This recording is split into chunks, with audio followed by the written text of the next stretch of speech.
وَلَقَدْ يَسَّرْنَا الْقُرْآنَ لِلذِّكْرِ فَهَلْ مِن مُّدَّكِرٍ۔ اور ہم نے قرآن کو سمجھنے کے لیے آسان کر دیا، تو کوئی ہے جو سوچے سمجھے۔ صوت القرآن، قرآن کی آواز۔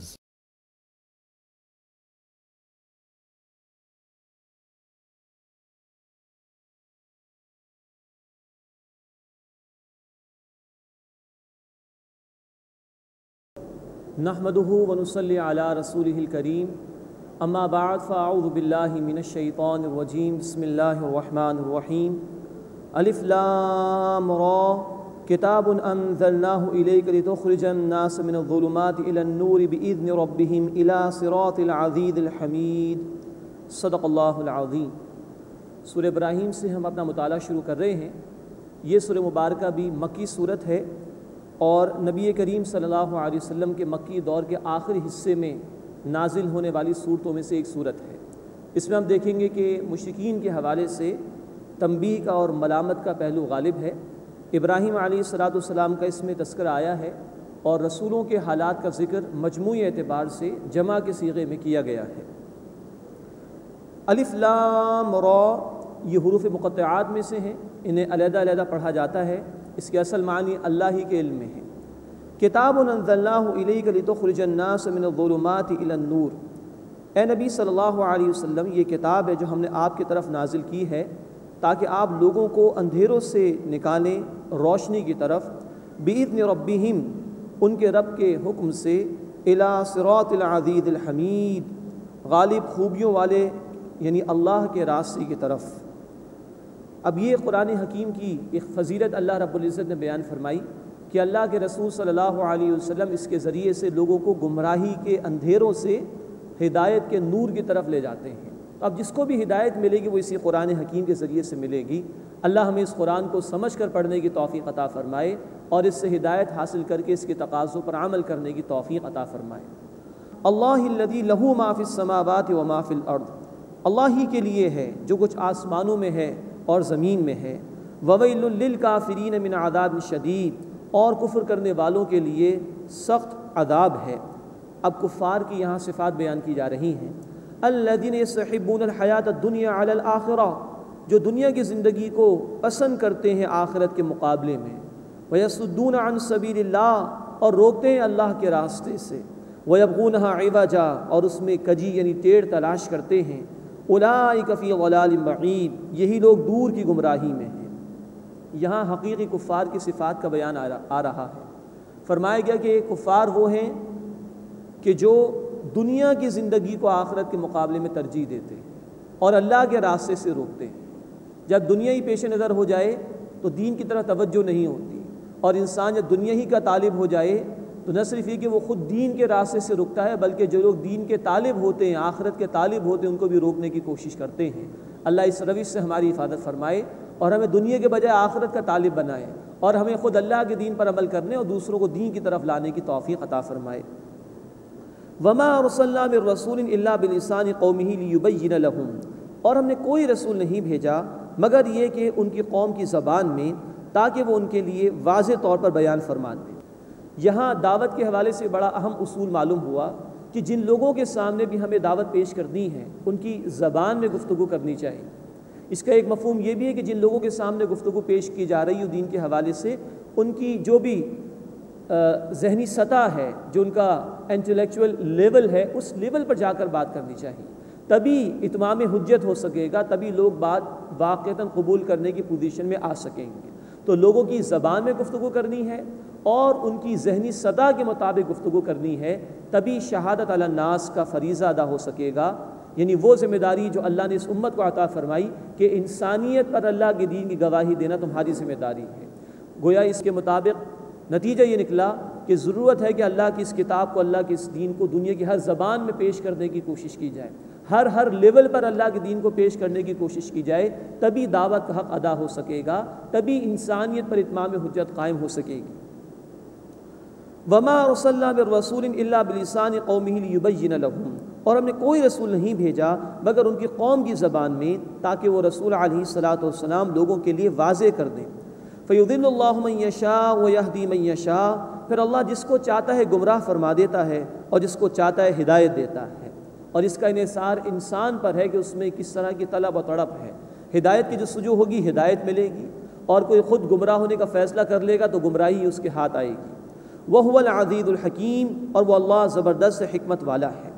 اب اس رکوع میں موسیٰ علیہ السلام کا ذکر بھی آ رہا ہے۔ وَلَقَدْ أَرْسَلْنَا مُوسَىٰ بِآيَاتِنَا، اور یقیناً ہم نے موسیٰ علیہ السلام کو اپنی نشانیوں کے ساتھ بھیجا۔ أَنْ أَخْرِجْ قَوْمَكَ مِنَ الظُّلُمَاتِ إِلَى النُّورِ، کہ اپنی قوم کو اندھیروں سے روشنی کی طرف نکالو۔ وَذَكِّرْهُمْ بِأَيَّامِ اللَّهِ، اور انہیں اللہ کے دنوں کی یاد دلاؤ۔ مراد ہے کہ اللہ کے وہ بڑے بڑے ایام جس میں اللہ نے بڑے بڑے فیصلے کیے، اللہ نے نعمتیں لوگوں کو عطا فرمائی، اللہ نے تکالیف سے لوگوں کو نجات دلائی، اور یہ بھی کہ جن دنوں میں اللہ نے گزشتہ قوموں کو ہلاک کیا، ان ایام کے ذریعے سے یاد دہانی کرانا، یہ بیان کیا جا رہا ہے موسیٰ علیہ السلام کے حوالے سے۔ وَذَكِّرْهُمْ بِأَيَّامِ اللَّهِ، اور انہیں اللہ کے دنوں کی یاد دلاؤ۔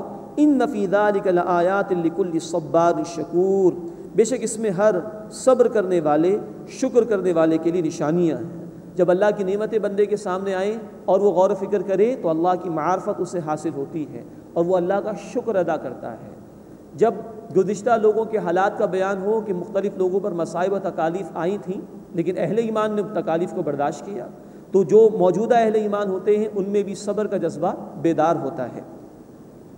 وَإِذْ قَالَ مُوسَىٰ لِقَوْمِهِ اذْكُرُوا نِعْمَةَ اللَّهِ عَلَيْكُمْ، اور یاد کرو جب موسیٰ علیہ السلام نے اپنی قوم سے کہا کہ تم اپنے اوپر اللہ کی نعمت کو یاد کرو۔ اذ انجاکم من آل فرعون، جب اللہ نے تمہیں آل فرعون سے نجات دی۔ یسومونکم سوء العذاب، وہ تمہیں برا عذاب پہنچاتے تھے۔ ویذبحون ابناءکم ویستحیون نساءکم، اور وہ تمہارے بیٹوں کو ذبح کر دیا کرتے تھے اور تمہاری عورتوں کو زندہ چھوڑ دیا کرتے تھے۔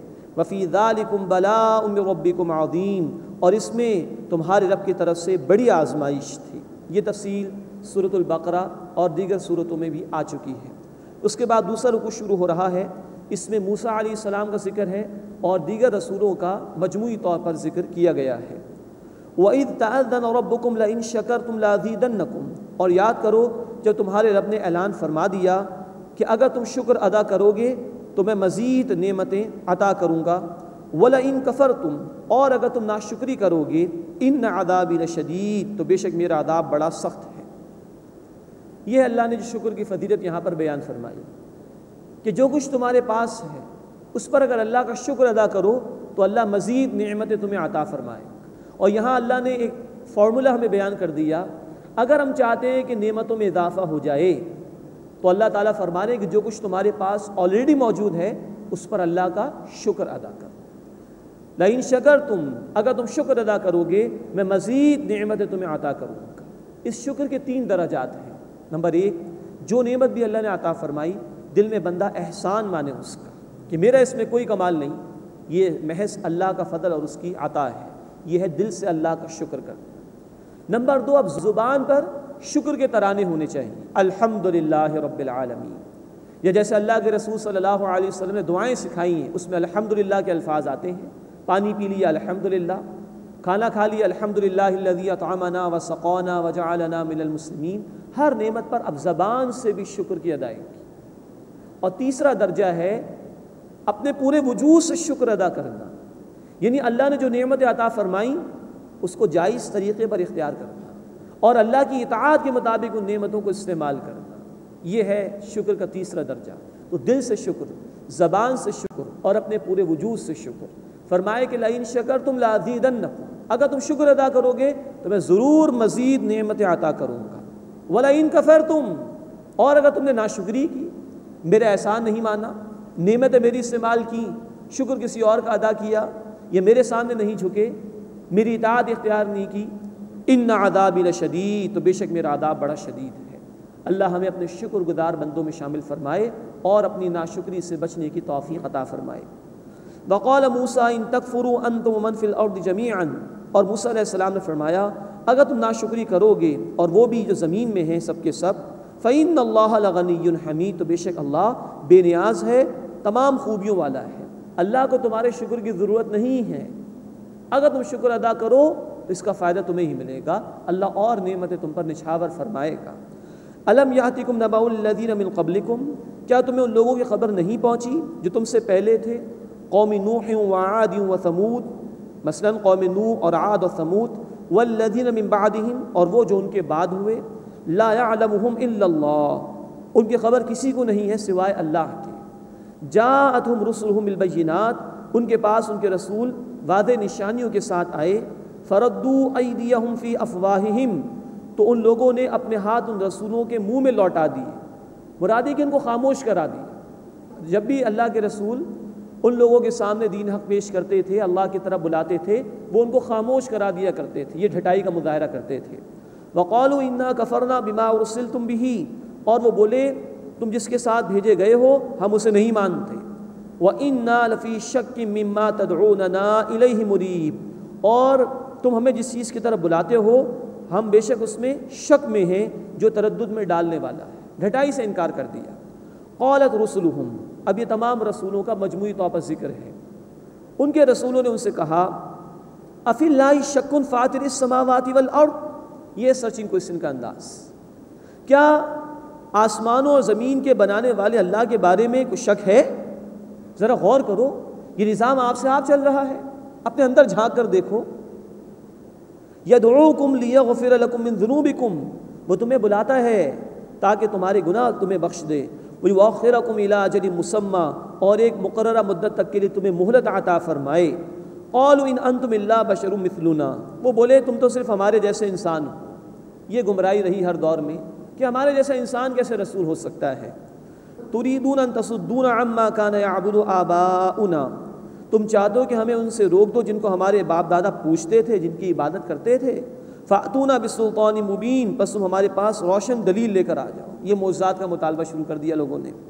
قالت لهم رسلهم، ان کے رسولوں نے ان سے کہا ان نحن الا بشر مثلکم، کہ بے شک ہم تمہارے جیسے انسان ہیں، ولکن اللہ یمن علی من یشاء من عبادہ، لیکن اللہ اپنے بندوں میں سے جس پر چاہتا ہے احسان فرماتا ہے۔ مراد یہ کہ اللہ نے اپنی وحی ہمیں عطا فرمائی، ہمیں اپنا نبی بنایا ہے، تو ہم تمہاری طرح کے انسان ہیں، لیکن اللہ نے ہم پر یہ فضل فرمایا ہے۔ وما كان لنا ان نأتيكم بسلطان الا باذن اللہ، اور ہمارے لیے ممکن نہیں کہ اللہ کے حکم کے بغیر تمہارے پاس کوئی دلیل لے آئے، کوئی معجزہ پیش کر دینا ہمارے اختیار میں نہیں۔ وعلى الله فليتوكل المؤمنون، اور اہل ایمان کو چاہیے کہ وہ اللہ ہی پر بھروسہ کریں۔ وما لنا الا نتوکل علی اللہ، اور ہمیں کیا ہوا کہ ہم اللہ پر بھروسہ نہ کریں۔ وقد ہدانا سبلنا، اور اس نے ہمیں ہمارے راستے دکھا دیے، مراد ہدایت عطا فرمائی۔ وَلَنَصْبِرَنَّ عَلَىٰ مَا آذَيْتُمُونَا، اور تم جو ہمیں ایذا پہنچاتے ہو، تکالیف دیتے ہو، ہم ضرور اس پر صبر کریں گے۔ وَعَلَى اللَّهِ فَلْيَتَوَكَّلِ الْمُؤْمِنُونَ، اور توکل کرنے والوں کو اللہ ہی پر توکل یعنی بھروسہ کرنا چاہیے۔ اس کے بعد تیسرا رکوع شروع ہو رہا ہے، اس میں مشرکین کی ہر دھرمی اور ان کا انجام بیان کیا گیا ہے، اور عذاب کے حوالے سے کچھ آیات بیان ہوئیں۔ وَقَالَ الَّذِينَ كَفَرُوا لِرُسُلِهِمْ، اور کفر کرنے والوں نے اپنے رسولوں سے کہا لَنُخْرِجَنَّكُم مِّنْ أَرْضِنَا، ہم ضرور تمہیں اپنی زمین سے نکال دیں گے، أَوْ لَتُعُودُنَّ فِي مِلَّتِنَا، یا تم ہمارے دین میں لوٹ آؤ۔ فَأَوْحَىٰ إِلَيْهِمْ رَبُّهُمْ، تو ان رسولوں کے رب نے ان کی طرف وحی فرمائی، لَنُهْلِكَنَّ الظَّالِمِينَ، کہ ہم ضرور ظالموں کو ہلاک کر دیں گے۔ وَلَنُسْكِنَنَّكُمُ الْأَرْضَ مِن بَعْدِهِمْ، اور لازم ہم تمہیں ان کے بعد زمین میں آباد کریں گے۔ ذَلِكَ لِمَنْ خَافَ مَقَامِي، یہ اس کے لیے ہے جو میرے سامنے کھڑا ہونے سے ڈرا، وَخَافَ وَعِيدِ، اور میرے اعلان عذاب سے ڈرتا رہا۔ اب یہ ہے تسلی جو اللہ تعالیٰ نے رسولوں کو دی ہے کہ منکرین کتنی مخالفت کر لیں، بالآخر یہ اللہ کے عذاب میں مبتلا ہوں گے، اللہ کی مدد آئے گی رسولوں کے لیے اور اہل ایمان کے لیے۔ ہر دور میں یہ تسلی اہل ایمان کے لیے کہ ہر مخالفت کرنے والے کے لیے اللہ ہی کافی ہے کہ اللہ اس کو اپنے عذاب میں مبتلا کرے گا، اور اہل ایمان کو اللہ تعالیٰ بالآخر نجات عطا فرمائے گا۔ وَاسْتَفْتَحُوا، اور ان رسولوں نے فیصلہ مانگا۔ مراد یہ کہ جب قوم ڈھٹائی پر آ جاتی ہے تو اللہ کے اذن سے پھر رسول بھی بددعا کرتے ہیں ان کے لیے۔ ہم پڑھ چکے ہیں سورۃ الاعراف آیت نمبر 89 میں کہ شعیب علیہ السلام نے بھی اللہ سے فیصلے کی درخواست کی اور پھر ان کی قوم مٹا دی گئی تھی۔ وَاسْتَفْتَحُوا اور ان رسولوں نے فیصلہ مانگا، وَخَابَ كُلُّ جَبَّارٍ عَنِیدٍ اور ناکام ہو گیا ہر سرکش اور ضدی، مِن وَرَائِهِ جہنم اس کے پیچھے جہنم ہے۔ ایک تو دنیا کا عذاب ہے کہ یہاں برباد کیے گئے، اب آخرت کے دائمی عذاب کا ذکر ہے۔ مِن وَرَائِهِ جہنم اس کے پیچھے جہنم ہے، وَيُسْقَىٰ مِن مَّاءٍ صَدِيدٍ اور اسے پیپ کا پانی پلایا جائے گا، يَتَجَرَّعُهُ وہ اسے گھونٹ گھونٹ پیے گا، وَلَا يَكَادُ يُسِيغُهُ اور اسے گلے سے اتار نہیں سکے گا، وَيَأْتِيهِ الْمَوْتُ مِن كُلِّ مَكَانٍ اور موت ہر طرف سے اس پر آ جائے گی، وَمَا هُوَ بِمَيِّتٍ اور وہ مرے گا نہیں، وَمِن وَرَائِهِ عَذَابٌ غَلِيظٌ اور اس کے پیچھے سخت عذاب بھی ہے۔ یہ انتہائی سخت آیت ہے عذاب کی، پیپ والا پانی پلایا جائے۔ اللہ کے رسول صلی اللہ علیہ وسلم کی حدیث ہے جامع ترمذی میں کہ جب یہ پیپ والا پانی اس شخص کے سامنے، جہنمی کے سامنے پیش کیا جائے گا تو اس کے چہرے کو جھلس دے گا، اور جب پیے گا تو آنتیں کٹ کٹ کے اس کی پیٹھ کی جانب سے نکلنا شروع ہو جائیں گی۔ اور قرآن کا بیان ہے سورۃ النساء آیت 56 میں کہ جب ایک مرتبہ کھال جل جائے گی تو اللہ نئی کھال دے گی تاکہ عذاب کا مزہ چکھتے رہیں، تو وہاں کا عذاب ہمیشہ کا عذاب ہے۔ اللہم اجرنا من النار، اے اللہ ہمیں آگ کے عذاب سے محفوظ فرما۔ مزید فرمایا کہ وہاں موت نہیں ہے، بخاری مسلم کی حدیث ہے، موت کو بھی ایک مینڈھے کی شکل میں، ایک بھیڑ کی شکل میں لا کے ذبح کر کے ختم کر دیا جائے گا۔ اب ہمیشہ ہمیشہ جہنمیوں کو جہنم کا عذاب برداشت کرنا ہوگا، اور اہل جنت کے لیے ہمیشہ کی نعمتیں ہوں گی۔ اس کے بعد کفار کی مثال بیان کی جا رہی ہے، وہ لوگ کہ جو شرک میں مبتلا ہوں، کفر میں مبتلا ہوں، لاکھ وہ دنیا میں کوئی نیک عمل کر لیں، ان کے نیک عمل ان کے کسی کام نہیں آئیں گے۔ قرآن میں اس طرح کی 3 مثالیں بیان کی گئیں، یہ پہلی مثال اس مقام پر آ رہی ہے۔ مثل الذین کفروا بربہم، ان لوگوں کی مثال جنہوں نے اپنے رب کا انکار کیا، اعمالہم کرماد اشتدت بہ الریح فی یوم عاصف، ان کے اعمال راگ کی طرح ہیں کہ اس پر آندھی کے دن زور کی ہوا چلی اور سب کچھ گویا وہ اڑا کر لے گئی۔ لا یقدرون مما کسبوا علی شیء، جو انہوں نے کمایا انہیں اس سے کسی چیز پر قدرت حاصل نہ ہوگی۔ ذالک هو الضلال البعید، یہی دور کی گمراہی ہے۔ مسلم شریف کی روایت ہے، اللہ کے رسول صلی اللہ علیہ وسلم نے فرمایا اگر کافر کے کوئی اعمال ہیں بھی اچھے بظاہر، دنیا میں اللہ کچھ دے دے گا اس کو، آخرت میں اس کے لیے کچھ نہیں، اور مومن کا معاملہ یہ کہ اس کے نیک اعمال پر دنیا میں بھی اللہ تعالیٰ اس کو برکات عطا فرماتے ہیں اور آخرت میں بھی اجر و ثواب اس کو دیتے ہیں۔ الم تر ان اللہ خلق السماوات والارض بالحق، کیا تم نے نہیں دیکھا کہ اللہ نے آسمان اور زمین کو پیدا فرمایا بامقصد طور پر؟ ان یشاء یذہبکم، اگر اللہ چاہے تو تمہیں لے جائے، تمہیں ختم کر دے، ویأتی بخلق جدید، اور کوئی نئی مخلوق لے کر آ جائے۔ اللہ اس بات پر قادر ہے، اگر تم نافرمانی کرو گے اللہ تمہارا محتاج نہیں کہ تم اس کی عبادت کرو، اللہ تمہیں مٹا دے گا اور تمہاری جگہ کسی اور قوم کو لے آئے گا۔ وما ذلک علی اللہ بعزیز، اور یہ اللہ پر کوئی دشوار نہیں، بہت آسان ہے۔ اس کے بعد ذکر آ رہا ہے قائدین کا اور ان کی پیروی کرنے والے لوگوں کا، نافرمان قسم کے لوگ۔ 6 مرتبہ یہ ذکر قرآن حکیم میں آیا ہے کل۔ فرمایا کہ وَبَرَزُوا لِلَّهِ جَمِيعًا، اور وہ سب اللہ کے سامنے حاضر ہوں گے۔ فَقَالَ الضُّعَفَاءُ لِلَّذِينَ اسْتَكْبَرُوا، پھر کہیں گے کمزور ان لوگوں سے جو بڑے بنتے تھے، جو قائد تھے ان کے لیکن برے قائد تھے دنیا میں، اِنَّا كُنَّا لَكُمْ تَبَعًا، بے شک ہم تمہارے تابع تھے، تمہارے پیچھے پیچھے چلتے تھے۔ فَهَلْ أَنْتُمْ مُغْنُونَ عَنَّا مِنْ عَذَابِ اللَّهِ مِنْ شَيْءٍ، تو کیا تم ہم سے دور کر سکتے ہو کچھ بھی اللہ کا عذاب، تھوڑا سا ہی صحیح؟ قالوا لو هدانا اللہ لہدیناکم، وہ کہیں گے اگر اللہ ہمیں ہدایت دیتا تو ہم ضرور تمہیں ہدایت دیتے۔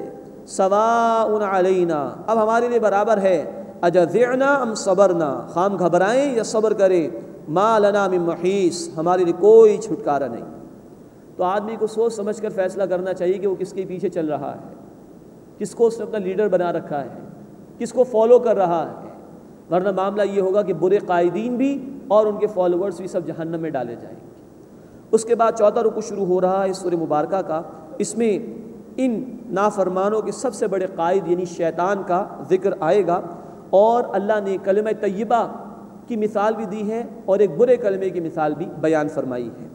وقال الشیطان لما قضی الامر، اور شیطان کہے گا جب تمام امور کا فیصلہ ہو جائے گا، ان اللہ وعدکم وعد الحق، بے شک اللہ نے تم سے سچا وعدہ کیا تھا، ووعدتکم فاخلفتکم، اور میں نے بھی تم سے وعدہ کیا تھا، پھر میں نے تم سے اس کی خلاف ورزی کی۔ وما کان لی علیکم من سلطان، اور تم پر میرا کوئی زور نہیں تھا، الا ان دعوتکم فاستجبتم لی، سوائے اس کے کہ میں نے تمہیں دعوت دی تھی اور تم نے میری بات مان لی۔ فلا تلومونی، بس مجھ پر الزام نہ لگاؤ، ولوموا انفسکم، اپنے اوپر الزام لگاؤ، ما انا بمصرخکم، نہ میں تمہاری فریاد رسی کر سکتا ہوں، وما انتم بمصرخی، اور نہ تم میری فریاد رسی کر سکتے ہو، انی کفرت بما اشرکتمونی من قبل، بے شک میں انکار کرتا ہوں اس کا جو تم نے اس سے پہلے مجھے شریک بنایا، ان الظالمین لہم عذاب علیم، بے شک ظالموں کے لیے دردناک عذاب ہے۔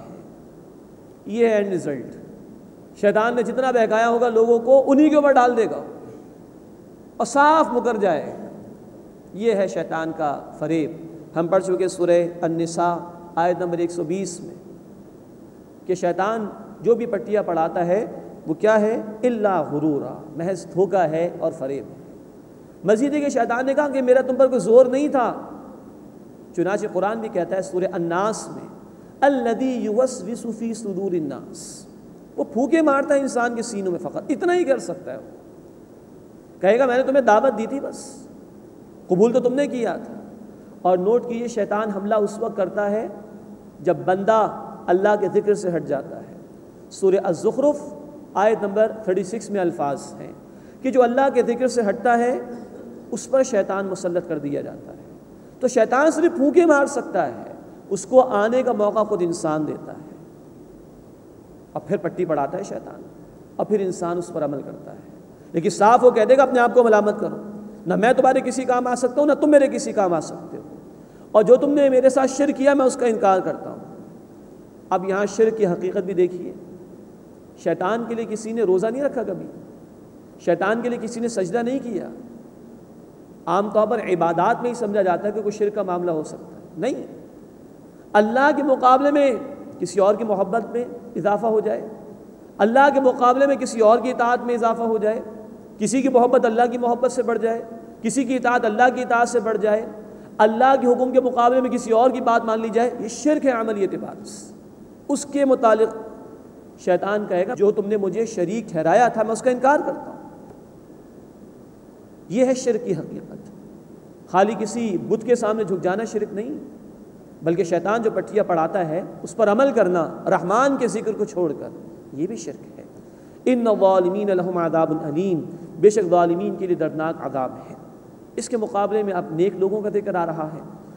وَأُدْخِلَ الَّذِينَ آمَنُوا وَعَمِلُوا الصَّالِحَاتِ جَنَّاتٍ، اور داخل کیے جائیں گے وہ لوگ جو ایمان لائے اور جنہوں نے نیک اعمال کیے باغات میں، تجری من تحتہا الانہار، ان کے نیچے نہریں جاری ہیں، خالدین فیہا بإذن ربہم، وہ ہمیشہ ان میں رہیں گے اپنے رب کے حکم سے، تحیتہم فیہا سلام، اس میں ان کی باہمی دعا ملاقات کے وقت سلام ہو۔ اللہم انا نسألک الجنہ، اے اللہ ہم تجھ سے جنت کا سوال کرتے ہیں۔ اہل ایمان کو وہاں جمع کر دیا جائے گا، اور جو گریٹنگز ہیں جنت والوں کی وہ سلام ہیں، وہ سلام پیش کریں گے ایک دوسروں کو۔ اس کے بعد کلمہ توحید، کلمہ طیبہ کی مثال اللہ تعالیٰ نے یہاں پر بیان فرمائی۔ الم تر کیف ضرب اللہ مثلا کلمۃ طیبۃ، کیا تم نے نہیں دیکھا اللہ نے کیسی مثال بیان فرمائی ہے کلمہ طیبہ یعنی پاک بات کی، کشجرۃ طیبۃ، جیسے وہ پاکیزہ درخت ہے، اصلھا ثابت، اس کی جڑ مضبوط ہے، وفرعھا فی السماء، اور اس کی شاخ آسمان میں ہے، تؤتی اکلھا کل حین باذن ربھا، وہ دیتا ہے ہر وقت اپنا پھل اپنے رب کے حکم سے، وَيَضْرِبُ اللَّهُ الْأَمْثَالَ لِلنَّاسِ، اور اللہ لوگوں کے لیے مثالیں بیان فرماتا ہے، لَعَلَّهُمْ يَتَذَكَّرُونَ، تاکہ وہ نصیحت حاصل کریں۔ یہاں اللہ تعالیٰ نے کلمہ طیبہ کی مثال بیان کی۔ مسلم شریف کی روایت بھی ہے کہ اس سے مراد کلمہ توحید ہے، جب بندہ اقرار کرتا ہے اور گواہی دیتا ہے، اشہد ان لا الہ الا اللہ واشہد ان محمدا عبدہ ورسولہ، کہ اللہ کے سوا کوئی معبود نہیں اور محمد صلی اللہ علیہ وسلم اس کے بندے اور رسول ہیں۔ یہ کلمہ توحید ہے جس کو یہاں اللہ تعالیٰ نے پاکیزہ درخت سے تعبیر کیا ہے۔ پوری کائنات اللہ کے حکم کی پابند ہے، پوری کائنات میں اللہ ہی کا حکم جاری و ساری ہے، گویا پوری کائنات توحید کے قانون پر کاربند ہے، اس لیے پوری کائنات میں کہیں انتشار نہیں، کہیں ڈس آرڈر نہیں ہے۔ تو جو لوگ کلمہ توحید قبول کر لیتے ہیں اور توحید کے تقاضوں پر عمل کرتے ہیں ان کو اپنے اندر بھی سکون مل جاتا ہے۔ سورۃ الرعد آیت نمبر 28، الا بذکر اللہ تطمئن القلوب، دلوں کو اطمینان اللہ کے ذکر سے ملتا ہے۔ پھر جو لوگ کلمہ توحید قبول کر لیتے ہیں ان کی زندگی میں ڈس آرڈر نہیں ہوتا، انتشار نہیں ہوتا، بلکہ ایک بیلنسڈ لائف وہ بسر کرتے ہیں، ایک متوازن رویہ وہ اختیار کرتے ہیں۔ پھر کیونکہ وہ اللہ کے ماننے والے ہیں تو وہ اللہ کی مخلوق سے بھی محبت کرتے ہیں، لوگوں کے ساتھ ظلم نہیں کرتے، لوگوں کے ساتھ اچھا سلوک کرتے ہیں۔ پھر کیونکہ اللہ العدل ہے، عدل فرمانے والا ہے، انصاف فرمانے والا ہے، تو جو کلمہ توحید کو ماننے والے ہوں، اللہ کی توحید کے تقاضوں پر عمل کرنے والے ہوں، وہ بھی عدل کے علم بردار بن کر کھڑے ہو جاتے ہیں، جس سے انسانیت کو عدل میسر آتا ہے۔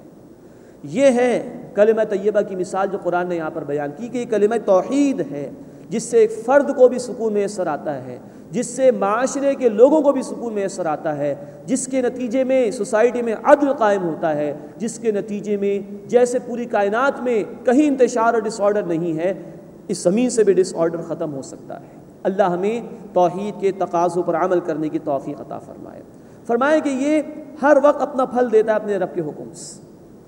نیک اعمال صادر ہوتے ہیں بندوں سے، پھر بندے کیونکہ اللہ کو مانتے تو اللہ کی مخلوق سے محبت بھی کرتے ہیں، مخلوق کے ساتھ اچھا سلوک کرتے ہیں، تو ہر جگہ اچھے اخلاق ہی نظر آئیں گے، ہر جگہ اچھے اعمال ہی نظر آئیں گے۔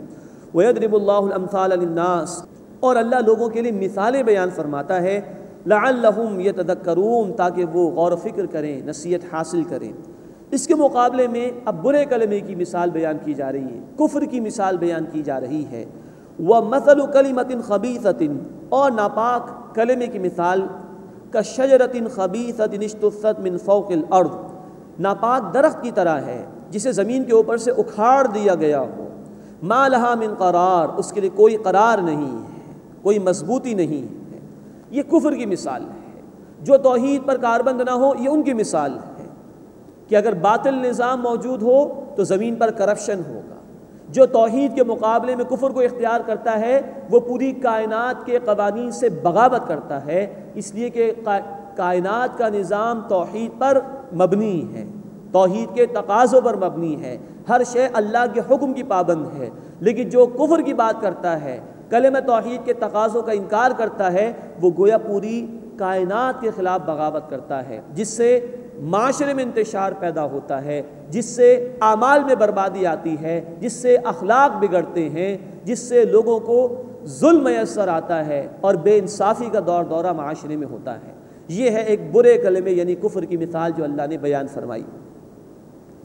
یثبت اللہ الذین آمنوا، اللہ ثابت قدم رکھتا ہے اہل ایمان کو بالقول الثابت فی الحیات الدنیا وفی الآخرہ، مضبوط اور پختہ بات کے ذریعے سے دنیا میں بھی اور آخرت میں بھی۔ اہل ایمان جب توحید کے تقاضوں پر عمل کرنے لگ جائیں تو پوری کائنات کی تائید ان کو حاصل ہو جاتی ہے، اور اللہ تعالیٰ دنیا میں بھی مضبوطی عطا فرماتا ہے۔ پھر اللہ کے راستے میں مشکلات آتی ہیں، بندہ صبر کرتا ہے، مصائب آتے ہیں، بندہ سکون میں رہتا ہے، اور پورے معاشرے کو امن و امان و سکون اور جسٹس انصاف میسر آ جاتا ہے۔ تو فرمایا کہ اللہ اہل ایمان کو مضبوط اور پختہ بات اس کلمہ توحید اور اس کے تقاضوں کے ذریعے سے دنیا میں بھی مضبوط رکھتا ہے، مستحکم رکھتا ہے، وفی الآخرہ، اور آخرت میں بھی۔ وَيُضِلُّ اللَّهُ الظَّالِمِينَ، اور اللہ ظالموں کو گمراہ فرما دیتا ہے، وَيَفْعَلُ اللَّهُ مَا يَشَاءُ، اور اللہ جو چاہتا ہے وہ کرتا ہے۔ اس کے بعد 5واں رکوع شروع ہو رہا ہے، اس میں فرما برداروں اور نافرمانوں کا انجام بیان کیا گیا ہے اور اللہ کی نعمتوں کا ذکر آیا ہے۔ الم تر الی الذین بدلوا نعمت اللہ کفرا، کیا تم نے ان لوگوں کو نہیں دیکھا جنہوں نے اللہ کی نعمت کو ناشکری سے بدل دیا، وَأَحَلُّوا قَوْمَهُمْ دَارَ الْبَوَارِ، اور اپنی قوم کو اتارا تباہی کے گھر میں۔ یہ مشرکین کے سرداروں کی طرف اشارہ ہے کہ نہ تو انہوں نے خود حق قبول کیا ہے جو آ چکا محمد کریم صلی اللہ علیہ وسلم کے ذریعے سے، نہ دوسروں کے لیے ذریعہ بنے کہ وہ قبول کریں، بلکہ رکاوٹ بنے، تو یہ دوسروں کو بھی جہنم میں لے جانے کا ذریعہ بن رہے ہیں۔ جہنم یصلونہا، وہ گھر جو تباہی کا ہے وہ جہنم ہے، وہ اس میں داخل ہوں گے، وبئس القرار، اور وہ برا ٹھکانہ ہے۔ وجعلوا للہ اندادا، اور انہوں نے اللہ کے لیے شریک ٹھہرائے، لیضلوا عن سبیلہ، تاکہ وہ اس اللہ کے راستے سے گمراہ کریں۔ قل تمتعوا، اے نبی صلی اللہ علیہ وسلم فرما دیجئے تھوڑا سا فائدہ اٹھا لو. فَإِنَّ مَصِيرَكُمْ إِلَى النَّارِ بے شک تمہارا لوٹنا جہنم کی طرف ہے. قُلْ لِعِبَادِيَ الَّذِينَ آمَنُوا اے نبی صلی اللہ علیہ وسلم میرے ان بندوں سے فرما دیجئے جو ایمان لائے. نوٹ فرمائیے کہ مکی صورتوں میں یہ انداز ہمیں ملتا ہے. اے میرے نبی صلی اللہ علیہ وسلم ان بندوں سے فرما دیجئے جو ایمان لائے. مسلمان امت بنے ہیں مدینے جا کر. سورۃ البقرہ آیت 143 میں اعلان ہوا وَكَذَلِكَ جَعَلْنَاكُمْ أُمَّةً وَسَطًا اسی طرح ہم نے تمہیں امت وسط بنایا ہے. تو مدنی صورتوں میں ہمیں خطاب کا انداز ملتا ہے یا ایھا الذین آمنوا اے ایمان والو. مکی صورتوں میں یہ انداز ملتا ہے قل لعبادی الذین آمنوا اے نبی صلی اللہ علیہ وسلم میرے ان بندوں سے فرما دیجئے جو ایمان لائے. یقیموا الصلاۃ کہ وہ نماز قائم کریں. وینفقوا مما رزقناہم سرا وعلانیہ اور اس میں سے خرچ کریں جو میں نے انہیں عطا کیا ہے پوشیدہ طور پر بھی اور ظاہری طور پر بھی. من قبل ان یأتی یوم لا بیع فیہ ولا خلال اس سے پہلے کہ وہ دن آ جائے جس میں نہ خرید و فروخت ہوگی اور نہ دوستی کام آ سکے. تو نماز کا قیام مراد یہ ہے کہ اس کے وقت پر ادا کرنا, اس کے آداب کے ساتھ ادا کرنا. مردوں کے لیے جماعت کی پابندی لازم ہے, اس کا اہتمام کرنا. یہ ہے نماز کا قیام. اور اللہ نے جو کچھ عطا کیا اس میں سے خرچ کرنا. اللہ ہمیں اس کی توفیق عطا فرمائے. اس دن کے آنے سے پہلے تیاری کر لو کہ جس دن کوئی خرید و فروخت بھی نہیں ہوگی, نہ کوئی دوستی کام آئے گی. اب اللہ کی نعمتوں کا اور قدرتوں کا ذکر ہے. اللہ الذی خلق السماوات والارض اللہ ہی ہے جس نے آسمان اور زمین کو پیدا فرمایا. وانزل من السماء ماء اور آسمان سے پانی اتارا. فاخرج به من الثمرات رزقا لکم پھر اس سے نکالا تمہارے لیے پھلوں میں سے رزق. وسخر لکم الفلک لتجری فی البحر بامرہ اور تمہارے لیے کشتی کو مسخر کر دیا, تمہارے تابع کر دیا تاکہ اس اللہ کے حکم سے دریا میں چلے. وسخر لکم الانہار اور تمہارے لیے نہروں کو مسخر کر دیا, تمہاری خدمت پر ان تمام چیزوں کو لگا دیا. وسخر لکم الشمس والقمر دائبین اور تمہاری خدمت پر لگا دیا سورج اور چاند کو, وہ ایک دستور ایک قانون کے مطابق چل رہے ہیں.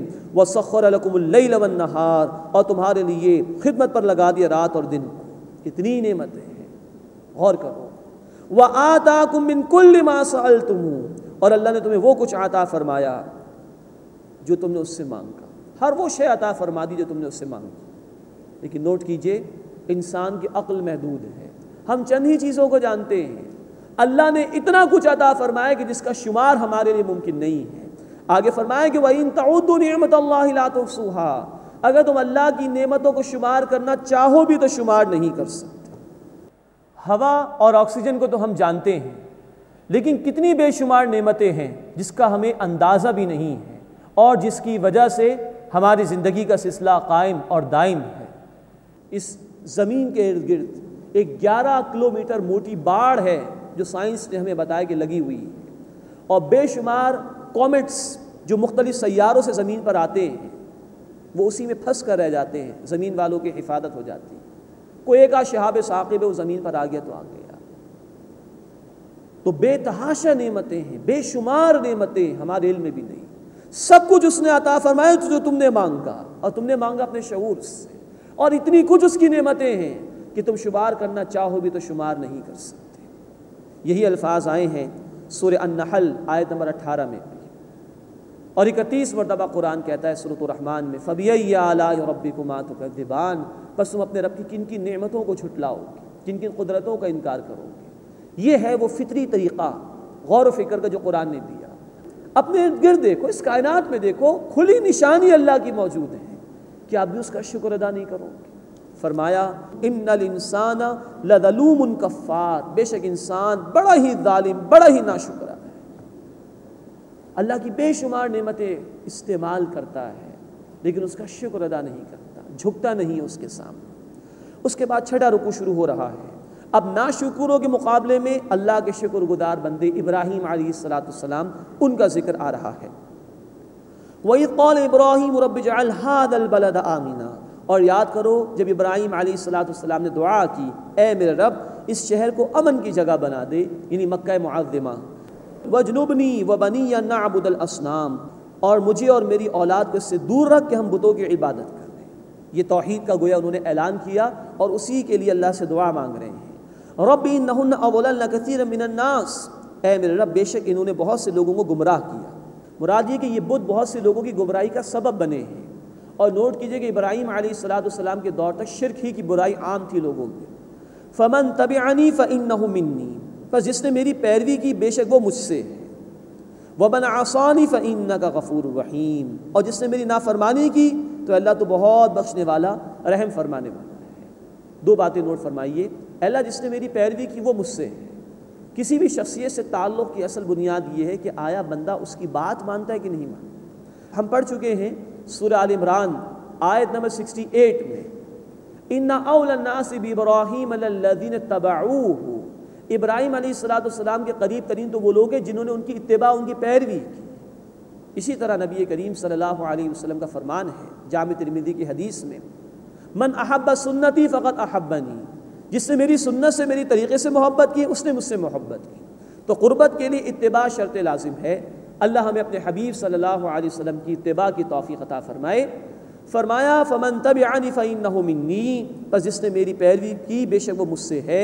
ومن عصانی، اور جس نے میری نافرمانی کی، فانک غفور رحیم، بے شک اے اللہ تو بہت بخشنے والا، مسلسل رحم فرمانے والا ہے۔ یہ بڑا لطیف انداز ہے شفاعت کرنے کا، اللہ کے حضور درخواست کرنے کا کہ وہ رحمت کا معاملہ فرمائے۔ ربنا انی اسکنت من ذریتی بواد غیر ذی زرع، اے ہمارے رب بے شک میں نے اپنی کچھ اولاد کو ایک بغیر کھیتی والے میدان میں بسایا ہے، مکے میں کچھ بھی اگتا نہیں تھا اس وقت، عند بیتک المحرم، تیرے احترام والے گھر کے نزدیک۔ ربنا لیقیموا الصلاۃ، اے ہمارے رب تاکہ وہ نماز قائم کریں۔ فاجعل افئدۃ من الناس، بس لوگوں کے دلوں کو ایسا کر دے، تہوی الیہم، کہ وہ ان کی طرف مائل ہو جائیں، وارزقہم من الثمرات، اور انہیں پھلوں میں سے رزق عطا فرما، لعلہم یشکرون، تاکہ وہ شکر ادا کریں۔ یہ دعائیں ابراہیم علیہ السلام کی، یہ بھی آزمائش تھی اللہ کی طرف سے۔ اللہ کا مطالبہ ہوا کہ اپنی اہلیہ ہاجرہ سلام علیہا اور اپنے بیٹے اسماعیل علیہ السلام کو، جو بھی دودھ پیتے بچے تھے بالکل، ان دونوں کو مکے کی بے آباد زمین میں چھوڑا ہے ابراہیم علیہ السلام۔ بخاری شریف کی روایت ہے، حضرت ہاجرہ سلام علیہا نے پوچھا کس کے حوالے کیے چلے جا رہے ہیں؟ ایک کھجور کا تھیلا دیا اور ایک پانی کا تھوڑا سا مشکیزہ دے دیا۔ بار بار وہ پوچھتی رہیں، پھر خود ہی انہوں نے کہا کیا اللہ کا حکم ہے چھوڑ دینے کا؟ ابراہیم علیہ السلام نے فرمایا اللہ کا حکم ہے۔ تو انہوں نے کہا کہ اچھا ٹھیک ہے آپ چلی جائیے، اللہ ہمیں ضائع نہیں کرے گا۔ یہ ہے ایمان اس گھرانے کا۔ ابراہیم علیہ السلام تھوڑا سا دور گئے کہ جب نظر نہیں آ رہی تھی حضرت ہاجر اور اسماعیل علیہ السلام، پھر یہ دعائیں کی اللہ تعالیٰ سے، اے اللہ میں نے اپنی ایک اولاد کو تیرے عزت والے گھر کے قریب بسا دیا ہے تاکہ وہ نماز قائم کریں، لوگوں کے دل اے اللہ ان کی طرف مائل کر دے۔ اب یہ لاکھوں لوگ ہر سال اب بھی حج کر رہے ہیں، یہی دعائیں تھی ابراہیم علیہ السلام کی، پوری دنیا سے لوگ چلے آ رہے ہیں، اور اے اللہ انہیں پھلوں میں سے رزق عطا فرما۔ مکے میں آج بھی کچھ نہیں اگتا، صحرا اس کے آگے پیچھے ہے، لیکن اللہ تعالیٰ نے پوری دنیا کی نعمتیں گویا وہاں پر اب جمع فرما دی، بے تحاشا نعمتیں اللہ نے عطا فرما دی، لعلہم یشکرون، تاکہ وہ شکر ادا کریں۔ ربنا انک تعلم ما نخفی وما نعلم، اے ہمارے رب بے شک تو جانتا ہے جو ہم چھپاتے ہیں اور جو ہم ظاہر کرتے ہیں۔ وما یخفی علی اللہ من شیء، اور اللہ پر کوئی بھی چیز پوشیدہ نہیں ہے، فی الارض ولا فی السماء، نہ زمین میں اور نہ آسمان میں۔ الحمدللہ الذی وہب لی علی الکبر اسماعیل و اسحاق، تمام شکر تمام تعریف اللہ کے لیے ہے جس سے بڑھاپے میں مجھے عطا فرمائے اسماعیل اور اسحاق۔ انتہائی بڑھاپے میں پہلے اسماعیل علیہ السلام کی پیدائش ہوئی اور پھر اسحاق علیہ السلام کی پیدائش۔ ان ربی لسمیع الدعاء، بے شک میرا رب بہت سننے والا ہے دعا کا۔ رب اجعلنی مقیم الصلاۃ، اے میرا رب مجھے نماز قائم کرنے والا بنا، ومن ذریتی، اور میری اولاد کو۔ انسان کی شخصیت کا اصل ادراک ہوتا ہے اس وقت جب معلوم ہو کہ وہ اپنی اولاد کے لیے کیا چاہتا ہے، اسے اس کی سوچ کا اندازہ ہو جاتا ہے۔ نیک ماں باپ یہ دعائیں کرتے ہیں، ومن ذریتی، اور میری اولاد کو بھی اللہ نماز کا پابند بنا۔ ربنا وتقبل دعا، اے ہمارے رب میری دعا قبول فرما لے۔ ربنا اغفر لی، اے ہمارے رب مجھے بخش دے، ولی والدیہ، اور میرے والدین کو، وللمؤمنین، اور اہل ایمان کو، یوم یقوم الحساب، جس دن حساب قائم ہوگا۔ یہ دعائیں ہیں جو اللہ نے سکھائی ہمیں ہیں ابراہیم علیہ السلام کے ذریعے سے، لیکن نوٹ فرمائیے ہم پڑھ چکے ہیں سورہ توبہ آیت نمبر 114 میں، جب واضح ہو گیا کہ باپ مشرک ہی ہے تو پھر دعا کرنا ترک کر دیا تھا والد کے لیے۔ اس کے بعد 7واں اور آخری رکوع سورہ مبارکہ کا، نافرمانوں کو اللہ نے دھمکی دی ہے اور سابقہ قوموں کا ذکر کیا گیا ہے اور حشر کا منظر بیان ہوا ہے۔ وَلَا تَحْسَبَنَّ اللَّهَ غَافِلًا عَمَّا يَعْمَلُ الظَّالِمُونَ، اور ہرگز تم گمان نہ کرنا اللہ اس سے بے خبر ہے جو وہ ظالم کرتے ہیں۔ یہ تسلی ہے مظلوموں کو کہ ظلم کا بدلہ دلوایا جائے گا۔ انما یؤخرہم لیوم، وہ اللہ صرف انہیں اس دن تک مہلت دیتا ہے تشخص فیہ الابصار، جس دن آنکھیں پھٹی کی پھٹی رہ جائیں گی۔ مہطعین مقنعی رؤوسہم، وہ اپنے سر اوپر کی طرف اٹھائے ہوئے دوڑتے ہوں گے، یعنی حیرت زدہ ہوں گے۔ لا یرتد الیہم طرفہم، ان کی نگاہیں ان کی طرف لوٹ نہیں سکیں گی۔ وافئدتہم ہوا، اور ان کے دل خوف کی وجہ سے اڑے ہوئے ہوں گے، دہشت زدہ ہوں گے۔ وانذر الناس یوم یاتیہم العذاب، اور لوگوں کو اس دن کے آنے سے خبردار کیجیے جب ان پر عذاب آئے گا۔ فیقول الذین ظلموا، تو کہیں گے وہ لوگ جنہوں نے ظلم کیا، ربنا اخرنا الی اجل قریب، اے ہمارے رب ہمیں ایک تھوڑی سی مدت کے لیے مہلت دے دے، نجب دعوتک، تاکہ ہم تیری دعوت قبول کر لیں، ونتبع الرسل، اور ہم پیروی کریں رسولوں کی۔ اولم تکونوا اقسمتم من قبل ما لکم من زوال، کیا اس سے پہلے تم نہیں تھے قسمیں کھاتے تھے کہ تمہارے لیے کوئی زوال نہیں ہے، اور اب کہہ رہے ہو کہ مہلت دے دو ہمیں؟